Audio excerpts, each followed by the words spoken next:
This is a video review of the Bose Lifestyle 525 Series 2. The 525 Series 2 and Series 3 are pretty similar. The only difference is with the new one, they actually put the SoundTouch controller in the box. With this one, it was an additional accessory.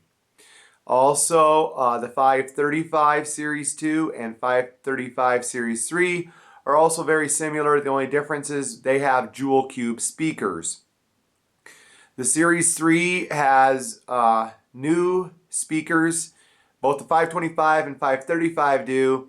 They're kind of a flat design, and they're designed to be mounted up against a wall. You can also still put them on a stand, but they are designed to be flat mounted if you wish to do so.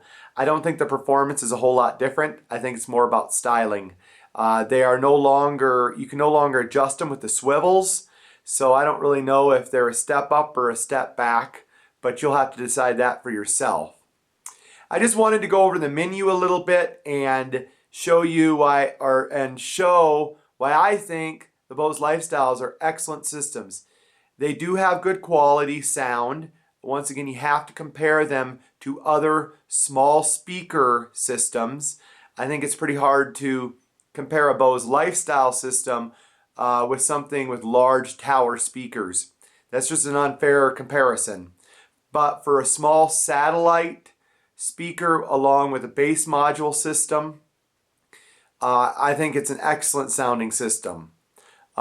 Is it worth the price? I guess you have to decide that. But I do want to show you a little bit about the user interface, and I think that's one of the strengths of the system. It has such a nice user interface. Right now I am in the SoundTouch, and I have my iTunes library fed into this, and I also have subscribed to Deezer. Bose has a really good deal for the first year.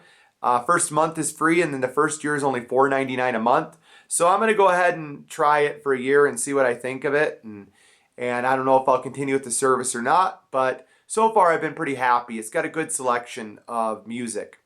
So right now I've got some music up. I just have this in stereo mode. I prefer to listen to my music in 2-channel stereo. It's quick. Let me go ahead and hit play. When you turn up the volume, it's always on the screen. The overall user interface speed of the system is very good. You know, just going through the different things on here is almost perfect. You know, if I go to my third preset, you can see, I mean, it switches pretty quickly, really. So I really find that nice. Stop, almost instant. Again, when you hit play, the streaming speed on this is quick. Of course, your internet speed may vary. Now let's say I don't want to listen to SoundTouch anymore. I simply hit my source button and this comes up. And then I can move to, say, cable television. When I hit cable television, you'll notice my cable TV comes right up. Now, of course, I have my cable box already on. If I didn't, I can easily turn my cable box on right up there at the top left-hand corner. You'll notice I can turn on and I can turn off the cable box.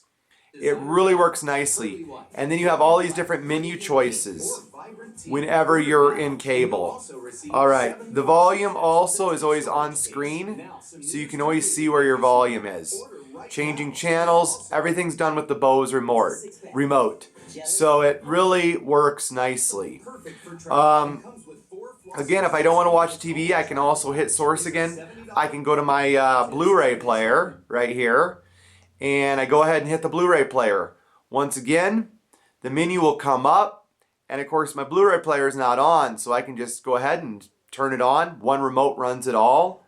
Hit the power button, and then of course here in a second you'll see that my Blu-ray player will boot up. And so that works really, really nicely.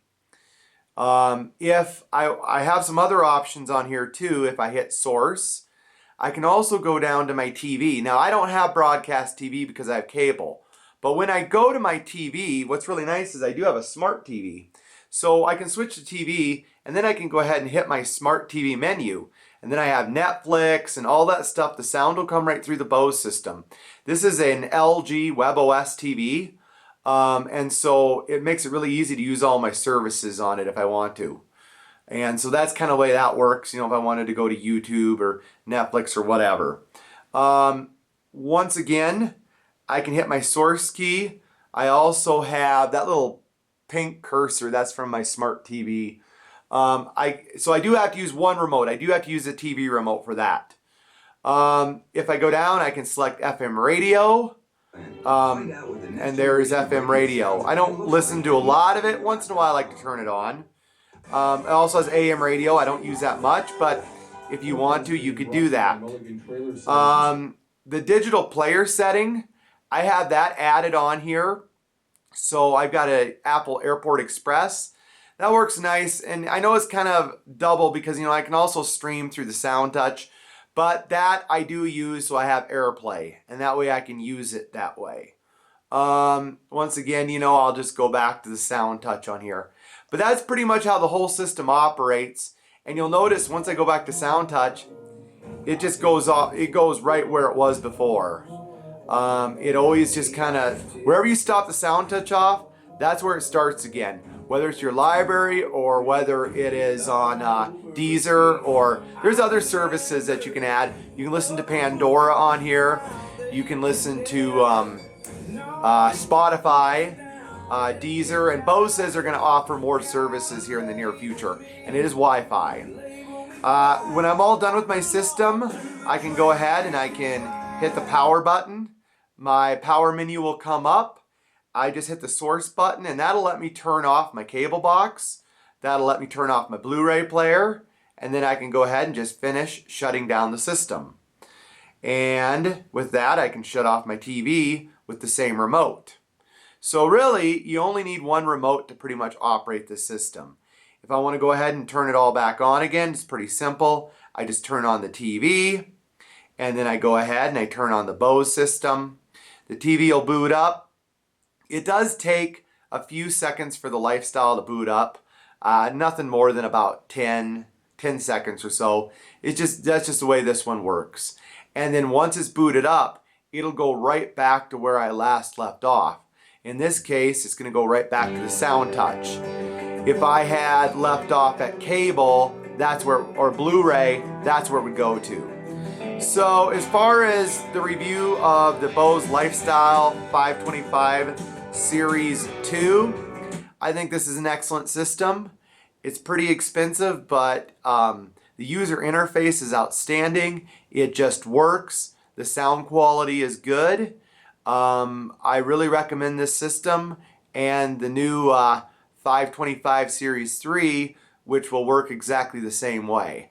If you really want the small speakers, you can go with the 535 with the jewel cubes. Some people say that the jewel cubes do sound better than the direct reflecting. I don't think there's a whole lot of difference, but there's probably some. So thank you for watching my video. I just wanted to give a good, honest review of the system. So far, I've been very happy with it. There hasn't been any glitches or anything like that. The remote is very robust. It's very powerful. And also, the remote is very user-friendly. I don't know if you can see this or not, but it is a backlit remote. And you always have your screen up on top that tells you exactly what you're doing on the TV. So it's a really, really nice, hefty backlit remote. Very user-friendly. So thank you for watching my video.